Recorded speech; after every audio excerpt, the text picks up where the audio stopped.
SSC পরীক্ষার্থীদের জন্য পরিসংখ্যান অধ্যায়ের কিছু সূত্র তোমাদের জন্য আজকে ভিডিও করতেছি। এগুলো দেখলে তোমাদের অনেক উপকার হবে। 1 নাম্বার, পরিসর চাইলে পরিসর সমান সমান সর্বোচ্চ সংখ্যা মাইনাস সর্বনিম্ন সংখ্যা যোগ 1। আবার শ্রেণী সংখ্যা চাইলে শ্রেণী সংখ্যা সমান সমান পরিসর ভাগ শ্রেণী ব্যবধান। সংক্ষিপ্ত গড় চাইলে a plus summation fi uy by n into h। গাণিতিক গড় চাইলে summation fi xi by n। সারণ থেকে মধ্যক চাইলে l plus n by 2 minus fc into h by fm।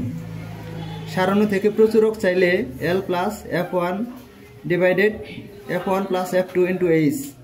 সরাসরি গড় চাইলে অর্থাৎ অবিন্যস্ত উপাত্ত থেকে যদি ক নম্বরের জন্য গড় আসে, গড় সমান সমান উপাত্তগুলোর যোগফল ভাগ উপাত্তের সংখ্যা। অবিন্যস্ত উপাত্ত থেকে মধ্যক চাইলে এবং উপাত্ত যদি জোড় হয় তাহলে মধ্যক সমান সমান n বাই 2 তম পদ প্লাস n বাই 2 প্লাস 1 তম পদ বাই 2। আর অবিন্যস্ত উপাত্ত থেকে মধ্যক চাইলে এবং উপাত্ত বেজোড় হলে n প্লাস 1 বাই 2 তম পদ। এখন কিভাবে সারণী তৈরি করতে হয় সেগুলো আমি ধারাবাহিকভাবে বলতেছি। 1 নাম্বার, গণসংখ্যা নির্বাচন সারণী চাইলে শ্রেণী, টেলি এবং গণসংখ্যা। 2 নাম্বার, ক্রমযোজিত গণসংখ্যা সারণী চাইলে শ্রেণীব্যাপ্তি, গণসংখ্যা, ক্রমযোজিত গণসংখ্যা। আর মধ্যক চাইলে শ্রেণীব্যাপ্তি, গণসংখ্যা, ক্রমযোজিত গণসংখ্যা।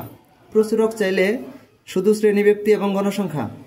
আর সংক্ষিপ্ত গড় চাইলে শ্রেণীব্যাপ্তি, মধ্যবিন্দু xi, গণসংখ্যা fi, বিচ্যুতি সংখ্যা uy equal xi minus a divided h এবং গণসংখ্যা গুণন বিচ্যুতি অর্থাৎ fi uy।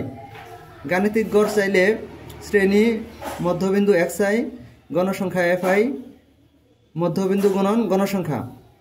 আর আয়তলেখা চাইলে শ্রেণীব্যাপ্তি, প্রকৃত শ্রেণীসীমা অর্থাৎ অবিচ্ছিন্ন শ্রেণী এবং গণসংখ্যা। আর আয়তলেখার জন্য কিছু লিখতে হয় নিচে। ছক কাগজে 1 অক্ষ বরাবর প্রতি ঘরকে 1 একক বা 2 একক ধরে প্রকৃত শ্রেণী এবং y অক্ষ বরাবর প্রতি ঘরকে 1 একক ধরে গণসংখ্যা বসিয়ে আয়তলেখা আঁকা হয়েছে। আর বহুভুজ চাইলে শ্রেণী, মধ্যবিন্দু, গণসংখ্যা।